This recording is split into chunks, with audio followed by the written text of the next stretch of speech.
My friends, good evening, good evening, good evening. Thank you very much for your company. If I look a bit rough, it's because I have been nursing something that's called the man flu. And I don't know, for all you ladies out there, I don't know if you've ever heard of the man flu, but it's far more severe than anything that the female kind have ever encountered. So, yes, I sound a bit nasally. I've got a horrible face, but we move on because we have important things to discuss, my friends, do we not? The most important, I would argue, being that Donald J. Trump has announced that he's dropped the tariff charge made against Britain and other European allies. Now, this is, in my view, a massive wake up call for the Westminster bubble. And I'll tell you why. Let's have a look at what Donald J. Trump said. Who said, based upon a very productive meeting that I have had with the Secretary General of NATO, Mark Rutte, former Prime Minister himself in the European Union, we have formed the framework of a future deal with respect to Greenland, and in fact, the entire Arctic region. This solution, if consummated, it sounds a bit rude, but anyway, will be a great one for the United States of America and all NATO nations. Based upon this understanding, I will not be imposing the tariffs that were scheduled to go into effect on February 1st. Additional discussions are being held concerning the Golden Dome as it pertains to Greenland. So he sees Greenland as a key strategic asset within the Arctic. Further information will be made available as discussions progress. Vice President J.D. Vance, Secretary of State Marco Rubio, Special Envoy Steve Witkoff, and various others, as needed, will be responsible for the negotiations. They will report directly to me. Thank you for attention to this matter. Donald J. Trump. And, in the pictures, you could see Macron walking about with his sunshades on. Apparently he's got an eye issue, something wrong with his eye. I wondered actually if Mrs. Macron had lamped him across the chops, but apparently not. It is a medical condition, my friends, a medical condition. But I have to say, on this moment for Trump and the European elite, including Starmer, by the way, I see this whilst they all pat themselves on the back for another diplomatic triumph of getting together and saying, oh, how nasty Mr. Trump is. Donald J. Trump is actually calling all of this for what it is, which is an act of great stupidity. Now, forget Greenland for a moment. What about something that actually pertains to the British question? And the British question is, why would you hand over the Chagos Islands to Mauritius and then rent your own base back in Chagos from them? Right? Why would you do that? So President Donald J. Trump once ostensibly backed the deal, and now he says he doesn't back the deal. I imagine, my friends, and this is not a slight on President Trump at all, I imagine he didn't think the British could be so damn bloody stupid. Conservative Party had 11 sets of negotiations. The Labour Party came in and then said, "I have what you want, Mauritius. We'll pay you for the pleasure." I don't imagine he thought he could countenance the British people, well, it's not the British people, the British leaders, so-called leaders, actually being so damn stupid. Because you couldn't make this up, could you?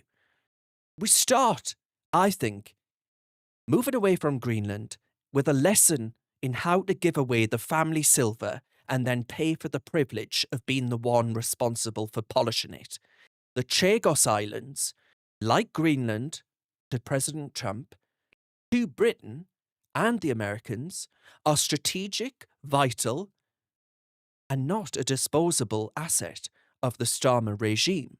And Harry Cole finally got an answer from someone who actually knows how to close a deal, and it wasn't a pretty verdict for the Starmer London lawyer elite. Have a listen to what he said about Chagos yesterday. To hand the base of Diego Garcia over to Mauritius and then rent it back was an act of great stupidity. Previously, you've backed that deal. Is it now your position that the deal should not go ahead? I think that they, when they originally were going to do it, they were talking about doing some concept of ownership. But now they're looking to essentially just do a lease and sell it. And I'm against that. Yeah, I'm against that. I'm against that. So am I, President Trump. I'm so pleased that Trump has done this, actually, because this means that Starmer and David Lammy has confirmed this, the foreign secretary. God knows how he got that position.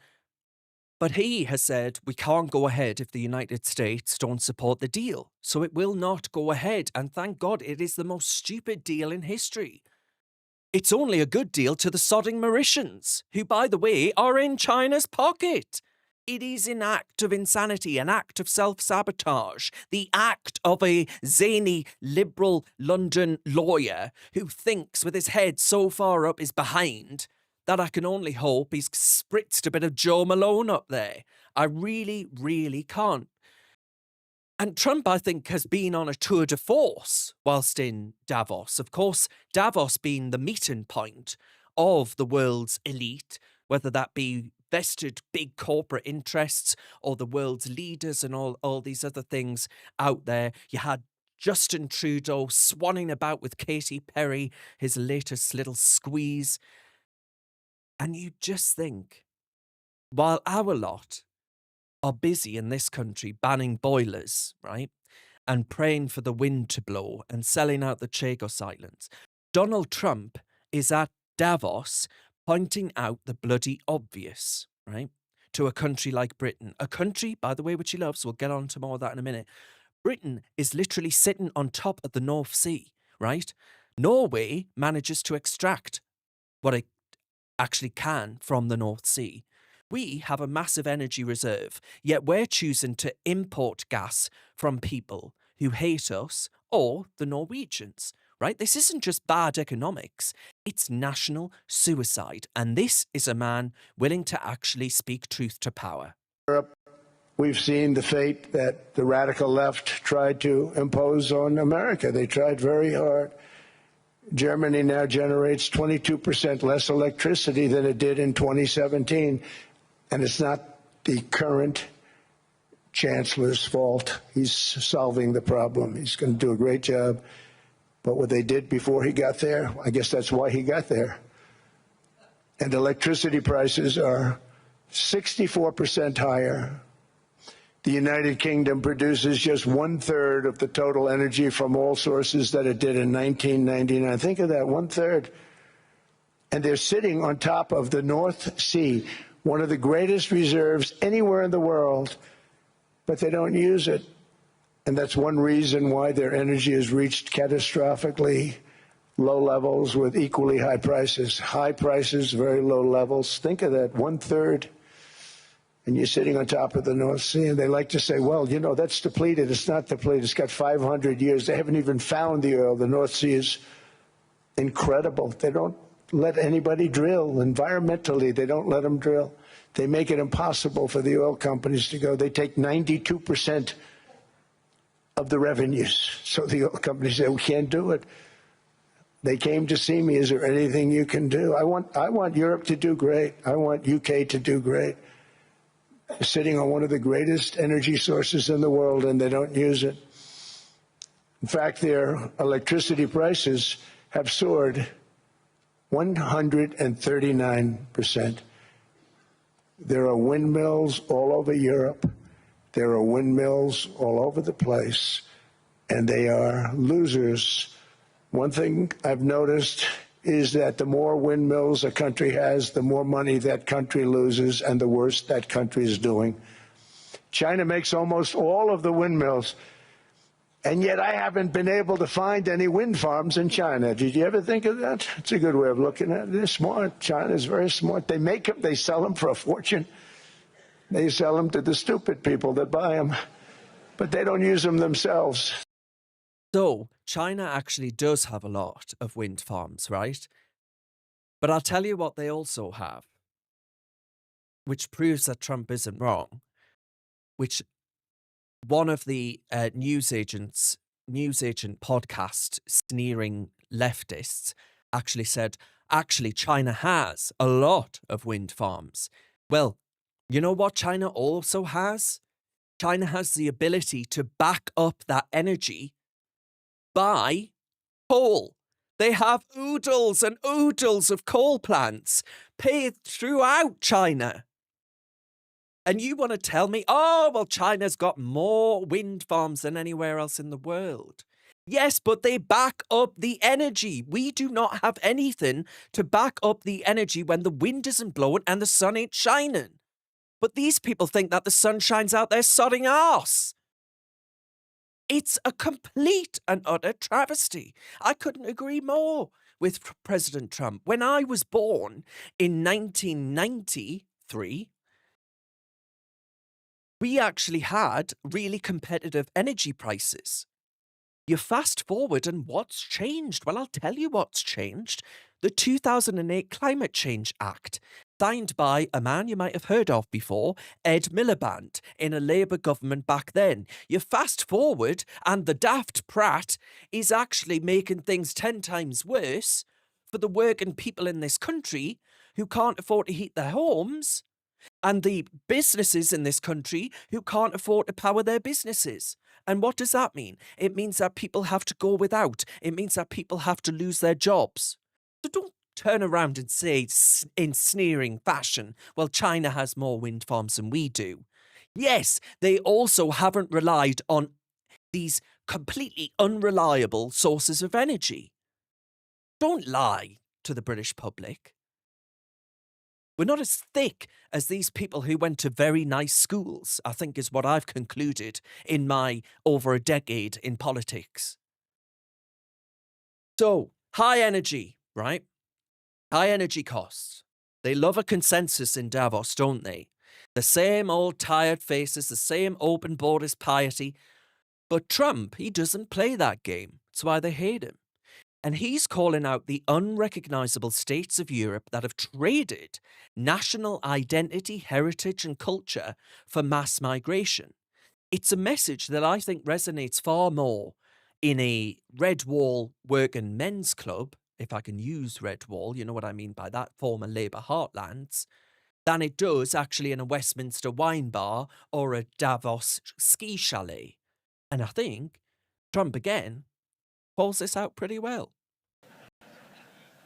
But it's happened very quickly. This afternoon, I want to discuss how we have achieved this economic miracle, how we intend to raise living standards for our citizens to levels never seen before, and perhaps how you too and the places where you come from can do much better by following what we're doing, because certain places in Europe are not even recognizable, frankly, anymore. They're not recognizable. And we can argue about it, but there's no argument. Friends come back from different places. I don't want to insult anybody and say I don't recognize it. And that's not in a positive way. That's in a very negative way. And I love Europe, and I want to see Europe go good, but it's not heading in the right direction. We'll get into a bit more of that a bit later on, because I want to show you a clip from Scotland, and I want to show you what was said about Robert Jenrick, one of our recent defections to Reform UK. I'll get on to some of that more in a second. But actually, this is what I believe to be a really important intervention from the Americans on what Europe is doing to itself. Because actually, it isn't in America's interest. It isn't in the Western world's interest for us to become completely unrecognizable. The values, the bedrock, the prosperity, the laws, the democracy, that all stems from Britain, right? There might be a sort of an ancient Greek somewhere that says, hang on, Grimesy, I think you'll find that actually we did a lot when it comes to the demos and democracy. But you fast forward, it was us that exported these key facets of the Western world around the globe. And now we throw it all away because we say, oh, you've got to be so kind to the millions of people that want to come here, even if they don't share your views, values, and culture. Well, that's like saying, oh, well, I've got to be kind to people, so, I'll continue to poison myself in the way in which that I am, despite knowing that actually it's going to do me irreparable harm. Doesn't make sense, and Trump's calling it out. But the enlightened class in Washington and London, they have a script, don't they? More spending, more migration, more green scams. They thought they could export our jobs abroad and import a new population without anyone noticing. A shrug of the shoulders. Well, people have noticed, and they're not happy. Trump is just saying what everyone south of the M25, well, actually, north. People in the real world, basically, are saying, have been thinking, and are now saying, scared to say, now saying, because people are growing desperate. And that worries me. That worries me. That's why reform is our last hope, in my view, because I don't know what happens, what comes after reform, what comes after the Trump. You know, if Trump says there's nothing more we can do, Britain and Europe are both a lost cause, past the point of no return. Where do we go then? Reform is our last hope.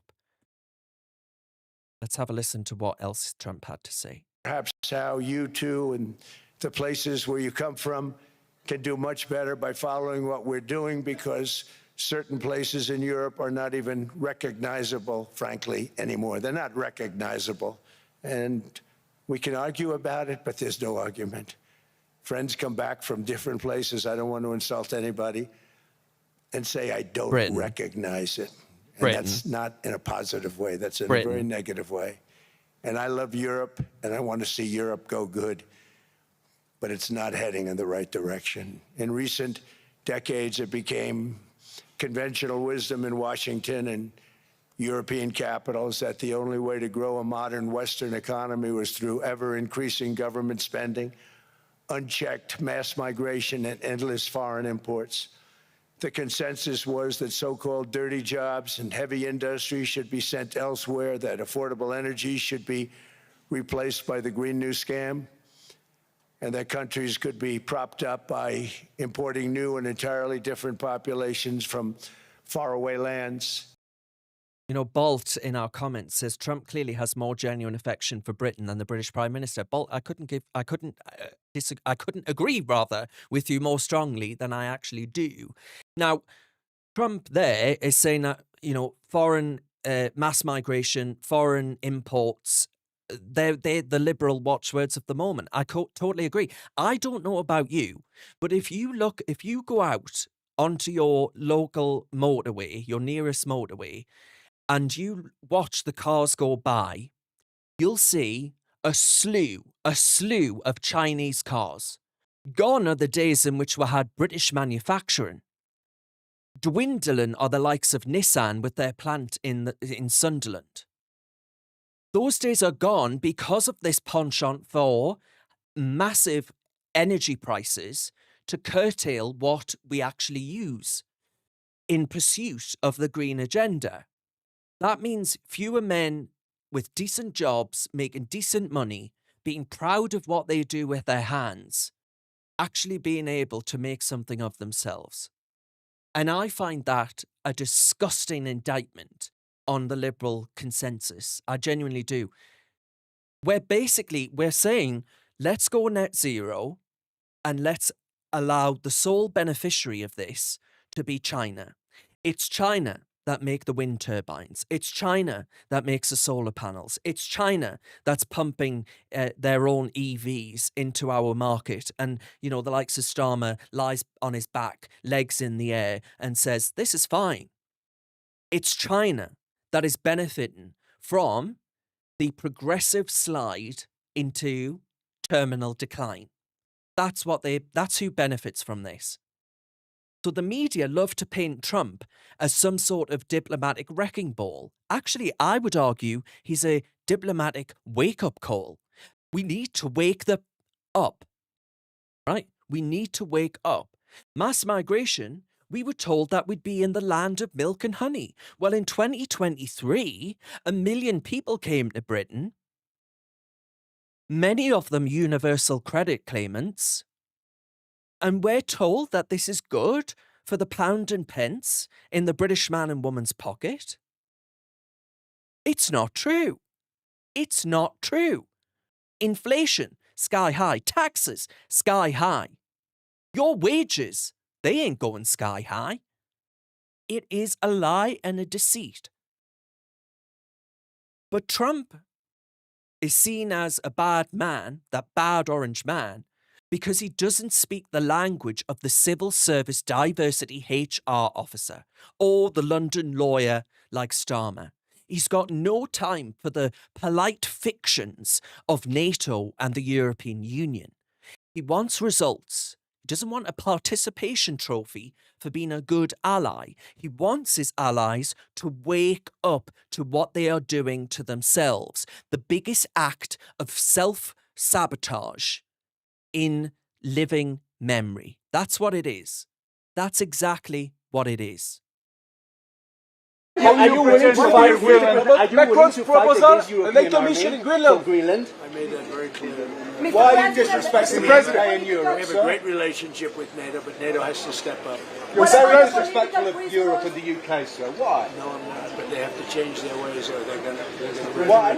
Trading with allies makes no sense, sir. Between immigration and energy, if they don't change, bad things will happen to them. You hear that? He loves Britain. He loves this country. Links to Scotland. He says they're clear as day. Bad things are going to happen if they don't change their way on both energy and mass migration. And this is the warning, right? You can call Trump whatever you want. You can disagree with him if you like. But I think you cannot possibly argue that he isn't right on this issue. That he isn't speaking truth to, dare I say, power. And we do need to wake up. Because we are drinking, my friends, and I'm going to admit something to you right now. I might get judged for it, but it's been a long day and I'm having myself a little glass of wine. We are drinking in Last Chance Saloon. We are in Last Chance Saloon. And instead, actually, of getting the bill and leaving the place to sort out your life, the liberal elite have their mouths under the tap and they're asking the bar staff to keep the pump down so they can chug, chug, chug on the liberal Kool-Aid. The nonsense. It's a nonsense. Right, but moving on, in more, I would argue, in more enlightening news than the fact that Europe is in a deep hellhole, I want to talk about this woman here. Now, you might not have heard of her before, but she's won plaudits from the likes of J.K. Rowling, who, of course, wrote Harry Potter and has been very brave on the whole trans issue. And she's called Jennifer Mealey. And Jennifer's from Croydon in South London, and she was removed from duty as a nurse, an NHS nurse, after she speaking publicly to the media about receiving a warning for using the wrong pronouns on someone who was a convict. And came in and said, actually, I am a woman. Now, the hearing, there was a internal disciplinary at the Epsom and St Helier NHS Trust where she worked, and she's been cleared of further action. And the hearing followed an incident in May 2024 where Mealey was racially abused by a transgender woman, i.e. a man, who was born a biological male, says the BBC. Yeah, really, thank you so much. I had no idea that that's what a transgender woman was, a man. But anyway, the nurse Mealey addressed this individual as Mr. and was reprimanded by the NHS for doing so. Now, this isn't the first case of this. There have been several high-profile cases of this. And this is what happens where, as a nurse, by the way, if this woman had said that she disagreed with the Darlington nurse ruling, in which Darlington nurses said that they did not want to get changed with male colleagues who suddenly decided that they were Martha, not Arthur, and were using their changing rooms and have just won a high-profile court case. If she had said, this nurse here, Jennifer Mealey, if she had said, I disagree vehemently with these transphobic bigots in the NHS, oh, you could bet your bottom dollar she would have had a BBC platform. She would have been called a hero by the liberal classes. Emily Maitlis would have been flying a trans banner outside of the NHS hospital saying, we stand with Jennifer Mealey. But she dares say that a man is a man and a woman is a woman in an NHS hospital where actually biological, immutable truth and fact actually damn well matters. And she's cast out to one side. and only manages to win a dispute when groups and free speech advocates get together and say this is insanity, and when she's got J.K. Rowling on her side. And it happened to the Darlington nurses. And I need to show you this clip that really stayed with me, actually, of a nurse in Darlington who had paid into her union, Unison. Now, the unions, of course, are the paymasters of the Labour Party. They do not represent, in my view, the working man and woman anymore. They represent an increasingly narrow set of middle-class London liberal vested interests. And this Darlington nurse had her membership cancelled for wanting to protect female spaces. And to me, it shows you exactly where the left's priorities really lie. And she cancelled her membership of the Unison Union after this event, after being cast out into the night by Unison. And in my view, you know, I wouldn't join a trade union now because I know for a fact they would never represent me. They would never represent me because I represent something to them which is so repugnant. And if you say the wrong things, if you think the wrong things, these trade unions will not be on your side. The only trade union I would argue is worth your money in 2026 is the Free Speech Union. I mean that, because you need the Free Speech Union to be on your side, because the unions that used to defend workers' interests, they don't anymore. They don't anymore. So I was with Unison, and fairly early on through the process, I emailed my union rep, and I didn't get a response. And then a month or so later, I found out he was actually going to be representing Rose. So that was frustrating. But I thought, well, I was already now in the middle of it. It was a legal case by this point, so I thought, well, OK, I've got my legal team to support me. But then they refused to let us have our legal team with us in any meetings. So I was kind of left just... So that was when we formed our own union, the Darlington Nurses Union. Throughout this whole process, we went to meet Wes Streeting, and the story of that appeared in the Mail. And the president of Unison at the time tweeted another politician pandering to these anti-trans bigots. Which my membership was cancelled the next day. And that was that. But I've paid into that union for 35 years. It's crazy. Yeah.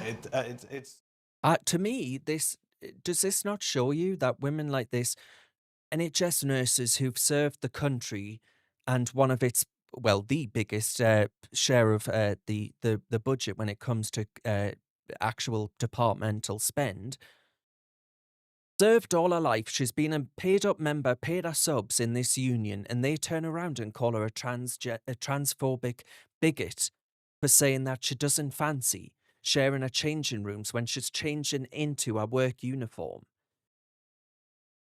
Sharing those changing rooms with some bloke.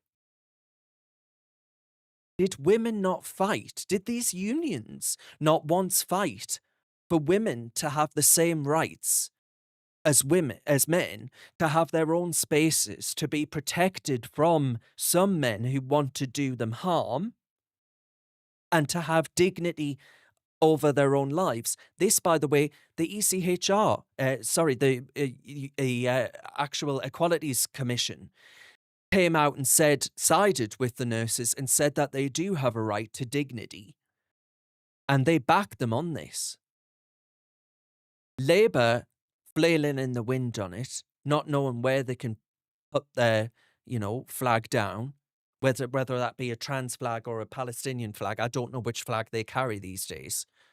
But this nurse and the other nurse, Jennifer Mealy, I think they're heroes. I do. I really do.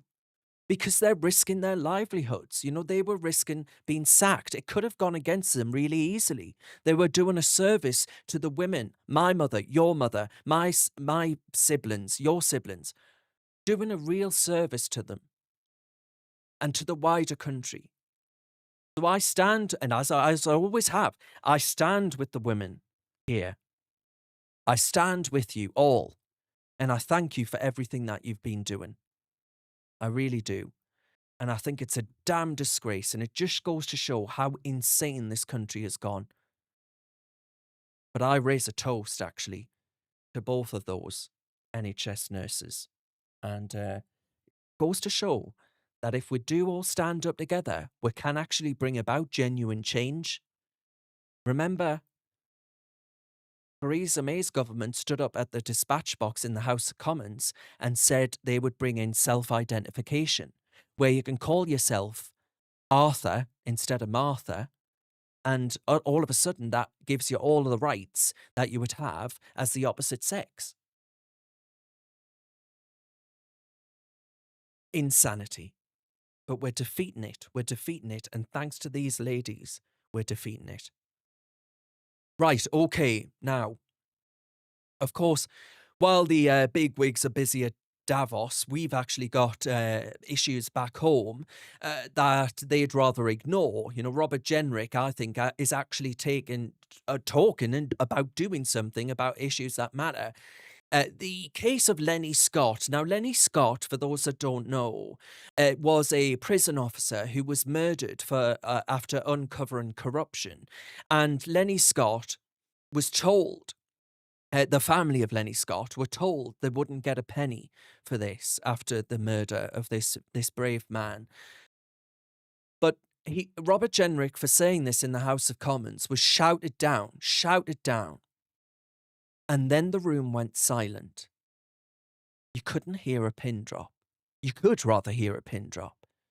And the Prime Minister, you know, despite brushing it off with more civil service waffle, actually acknowledged the sincerity and severity of what Robert Jenrick was saying. His first Prime Minister's question as a Reform UK member, and I think it was superb. Robert Jenrick.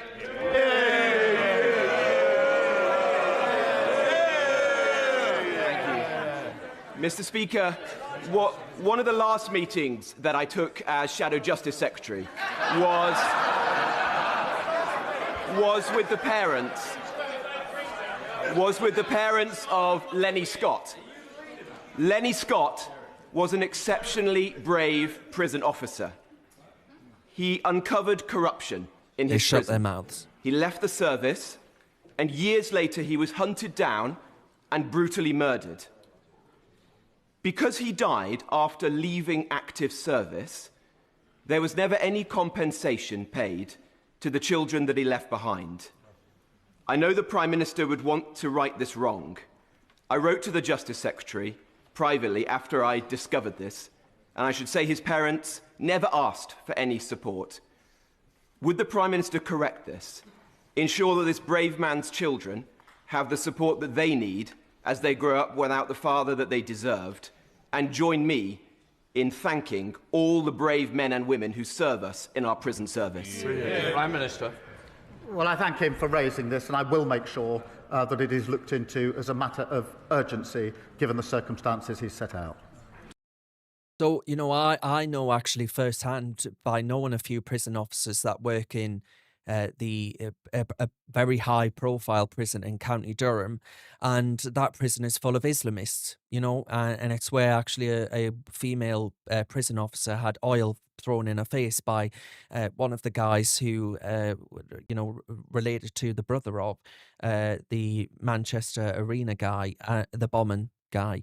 And, you know, what they go through, what they do, they deserve all of them. I couldn't do that job. They are heroes in my view. So for Lenny Scott to not receive any financial compensation after he dies to his family, he died in service, and it is an act of service in my view if you do this. We need to get the staffing of these places right. I think there are too many people that shouldn't be doing the job, I'm going to be honest. And it puts a lot of pressure on other people. And apparently we're hiring a load of foreigners in the prison service who actually can't speak the lingo. And that has massive repercussions for safety within the prisons. So there is a massive mess with DEI in our prison system. And I think for Robert to raise it for Lenny Scott there, at his first question for Reform UK at Prime Minister's Questions, was an act of the man. He is a good man. And I thought that that was a great intervention, actually. And I've got a lot of time and respect, actually, for Robert and for the prison officers who go through it. And, you know, I think actually all of work can't imagine actually what Lenny Scott's family must be going through. It's, you know, you go to work and then It's one find of the out most that dystopian. that's it. You've had your lot. Right. So I gave you a sneak preview there. I fast forwarded a little bit too fast. Because actually, you know, whilst we're talking about Davos and we're talking about all these other things, I think there's a theme adding up here, isn't there? That there's a death of the liberal consensus. There's a death of the old liberal banal pieties that have been parroted ad nauseum for so long. Now, in Scotland, right? In Scotland, you think of the bagpipes, you think of the Highland Games, you think of, I don't know, Edinburgh Rock, a whole host of things. The Enlightenment. Glasgow, well, Glasgow now has got a new traditional pastime. Glasgow is a place where 1 in 3 people struggle to speak English. It's a place where you get priority if you come here illegally. I'm not joking. The drug, once known as the drug capital of Europe, it's now actually become a check-in lounge for the world's migrants who want to come to this country and receive bed, board and benefits. Well, we can see now the repercussions of this change in Scotland. Because this is footage from this month of a religious march that looks like a ritual from the streets of Tehran rather than the streets of Scotland.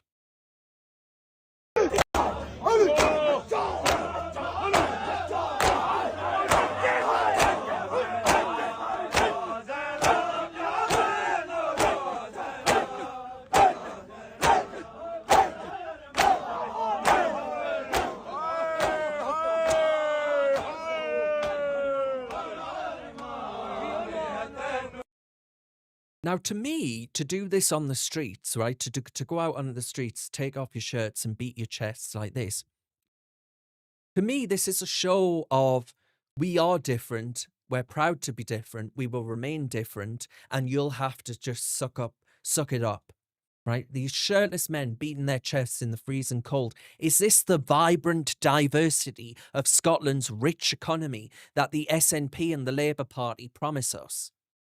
Is this what it means? Is this what it is? Right? This isn't actually about foreign policy. This is about territory. They're not looking to blend in.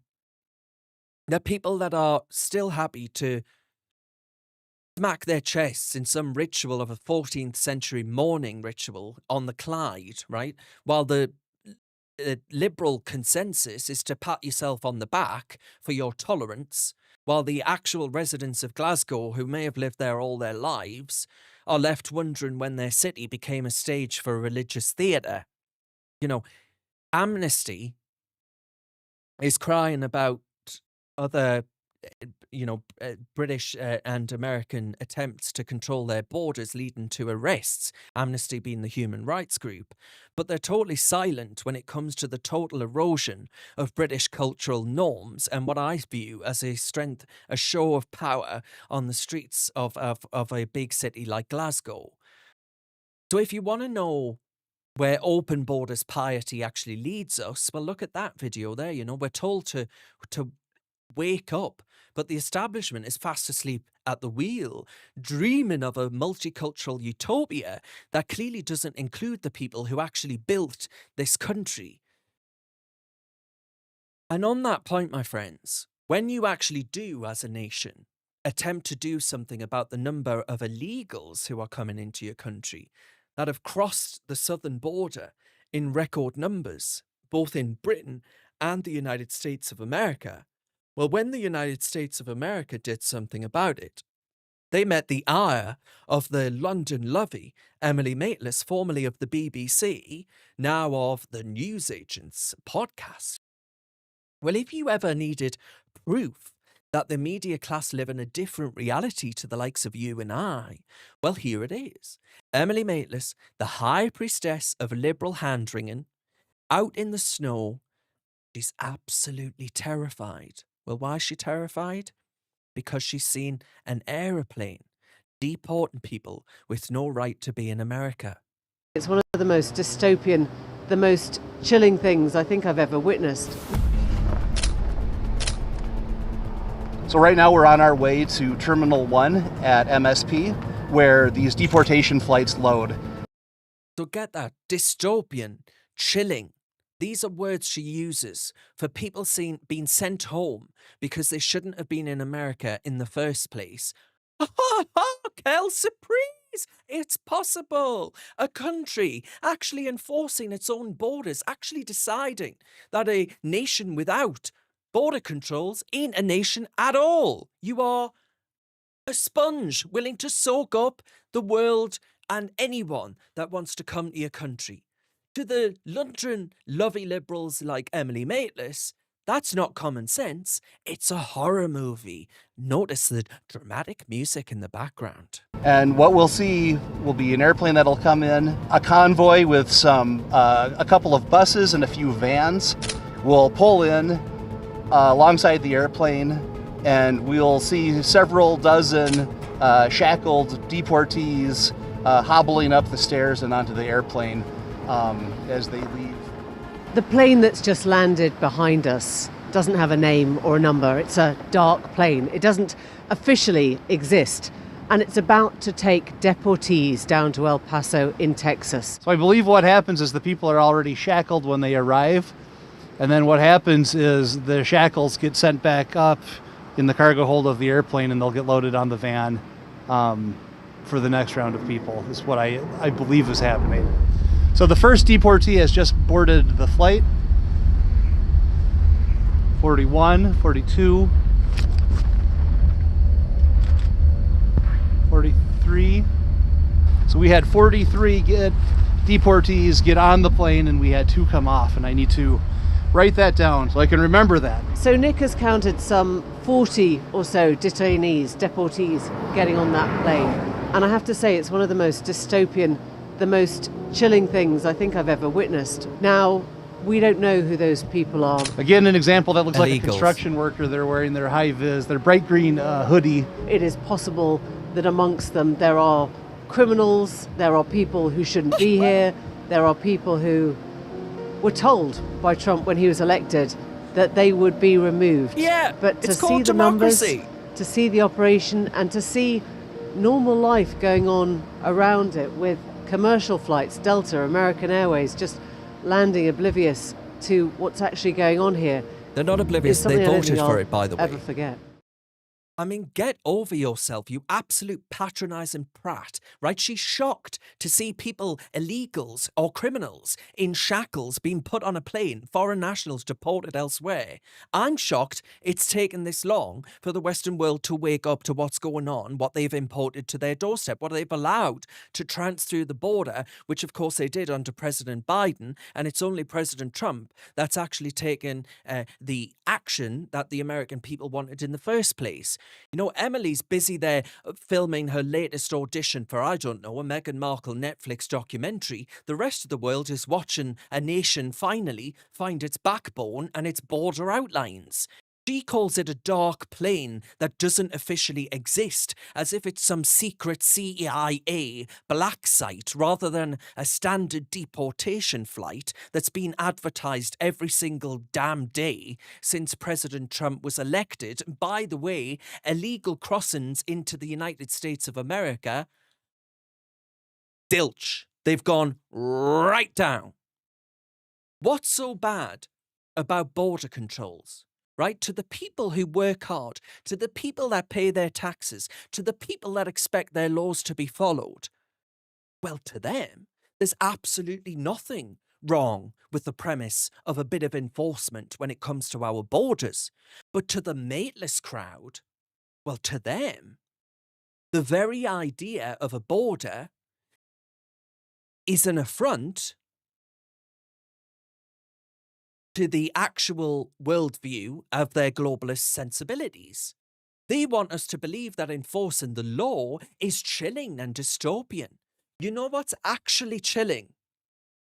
voting in every election since I was put on this planet to reduce migration to this country, only to find that illegal migration at record highs, that net migration at record highs to this country.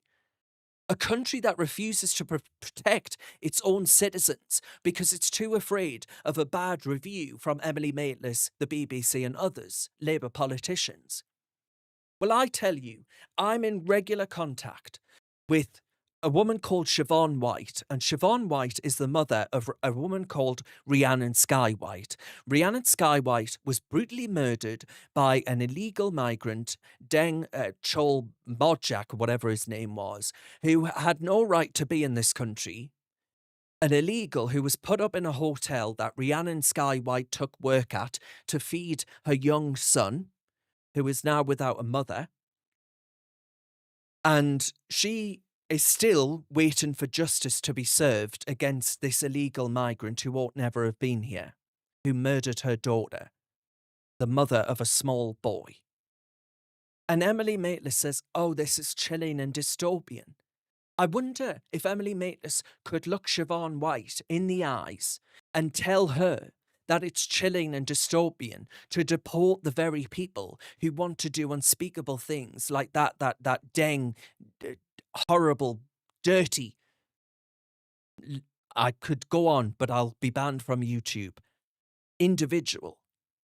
Look Rhiannon's mother in the eye and tell her that actually deportation flights are a dystopian and chilling step too far. It's not radical.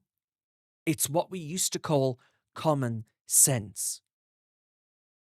And then you listen to the BBC and you get on to the logic of a Labour MP who said that Robert Jenrick's comments about not seeing many white faces in Birmingham is a racist trope.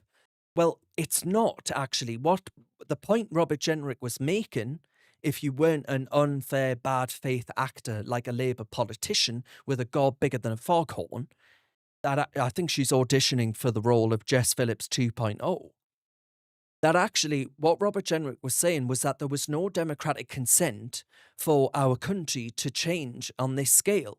That actually the British people never ever voted for the complete makeup of their country to change in the way and at the speed that it has. Have a listen.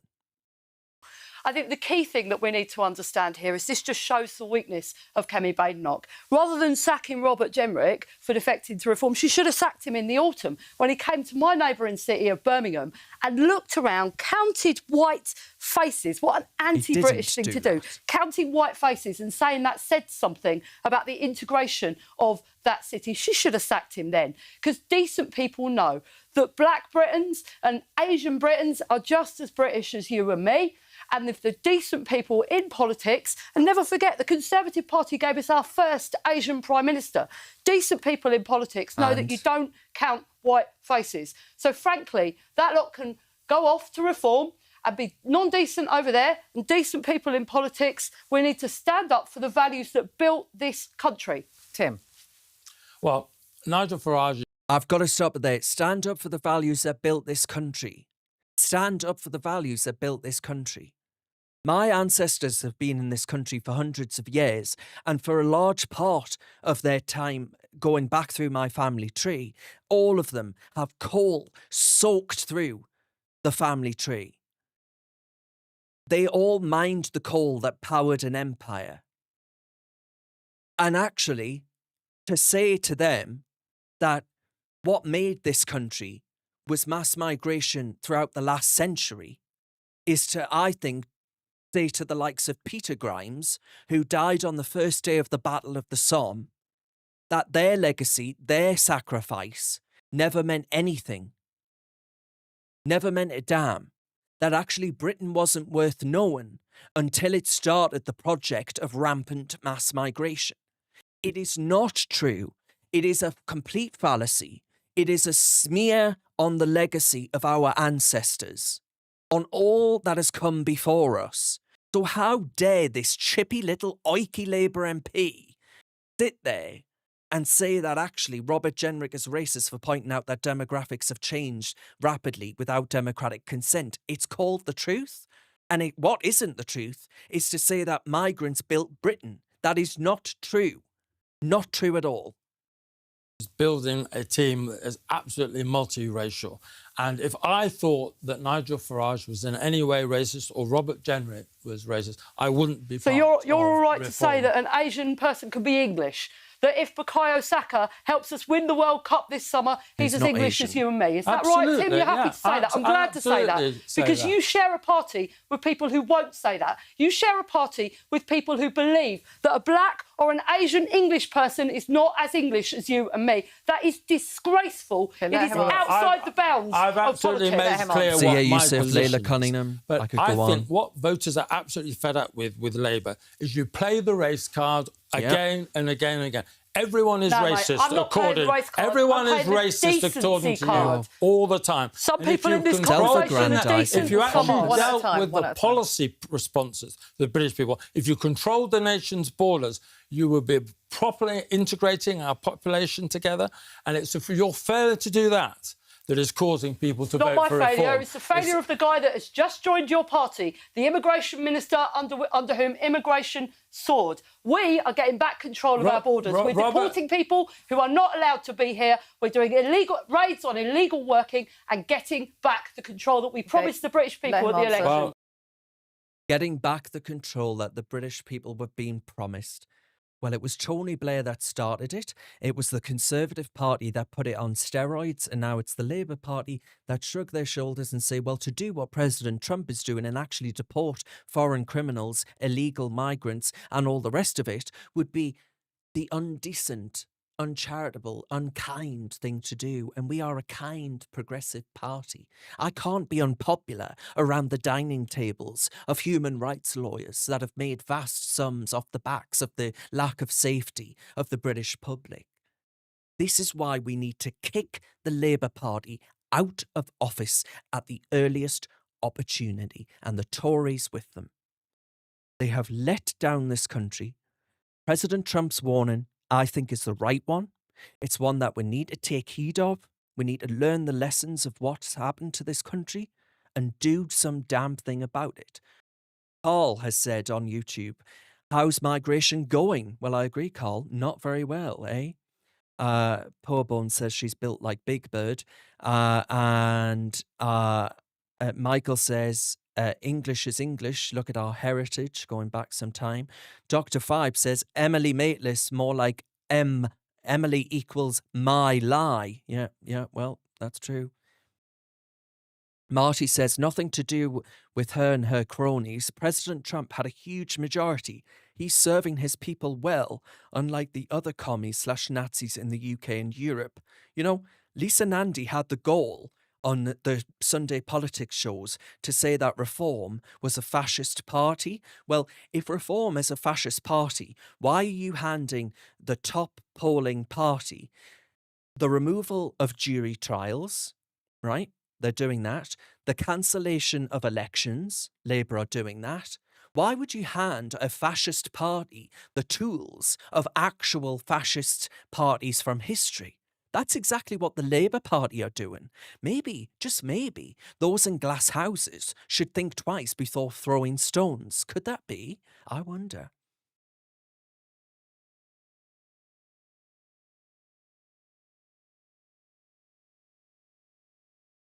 Balt says they won't because of DEI. Yeah. David says ex-military should be recruited to the prison service, the police and prison service. Yeah. Not Bolt. Sapper says, good podcast. Thank you very much, Sapper. Mr. Blaze says, Trump doing more for the British people than our own government. I agree. And David says, as an ex-miner, Thatcher started the deindustrialisation of Britain. And Gittery points out, Labour started closing the mines, actually. And Harold Wilson closed more closed more mines than Thatcher did.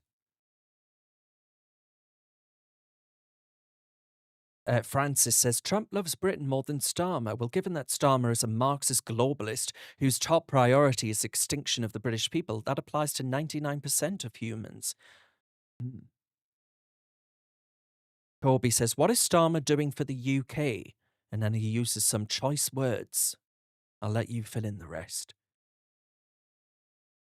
Ronnie says, these reporters are absolute wet farts, crybabies.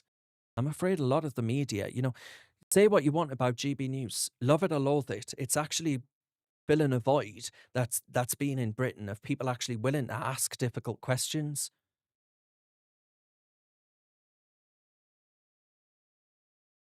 Steve says Starmer is a Chinese spy. I think actually what he's done on the Chinese embassy with the MI5 saying that they cannot guarantee that that will be a safe and secure base that the Chinese establish through this mega embassy in Britain. They cannot guarantee the safety of British security. I think that ought to tell you everything, chill you to the bone. That actually Starmer is a man who won't be on your side, who won't defend your values, and will instead defend the values of those he wants to pander to around the rest of the world. He cares more about being popular around international dining tables than he does around the British ones. Stuart says the UK still has 300 years of coal reserves, also untapped oil and gas under the North Sea. Drill, baby, drill! Gina says, we sit on hundreds of years of gas, yet our bills are huge. I agree, Gina, it is insane. I'll give you an example, right? I'm obviously a councillor for Reform UK now, and one of our Reform UK authorities got rid of gas, right? Stripped out its gas boilers and stripped out the piping with it. Now, they installed a heat pump instead at vast cost to the taxpayer, and the heat pump has gone doolally. It's gone up a creek without a paddle. Now, you might well think that the Reform UK authority could come in and say, well, actually, let's just put in the gas boiler, right? Well, you can't, because the gas pipes have been ripped out. So you have to go back to the gas network and say, please, could you link us up again at, again, vast cost. Not as much as a bloody heat pump, but vast cost all the same, and say, please, could you reconnect us? And this is all in the name of a net zero agenda pushed by Labour and the Tories. What? And people are suffering, taxpayers are suffering as a consequence. So I agree with the comment there.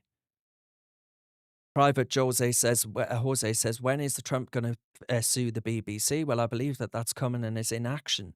So, that'll happen eventually. So we'll see. We will see. Right. Okay, my friends, I am going to wish you a very good night. Thank you so much for joining me this evening. I do appreciate your company as ever. Please do like the video if you haven't already. It really does help us. Subscribe to the channel if you haven't already. Chloe Dobbs will be posting more videos, obviously, throughout the week. I will see you over the next week or so, and I look forward to doing so. As ever, keep up the fight. Don't lose faith. Don't lose hope. Because actually apathy is what they want from us. They want us all to bury our heads in the sand and hope that it all goes away. It ain't going away if all of us don't play our part. That's what I want people to take away. I really do. Thank you very much, and God bless to all of you. Have an absolute marvellous rest of your evening.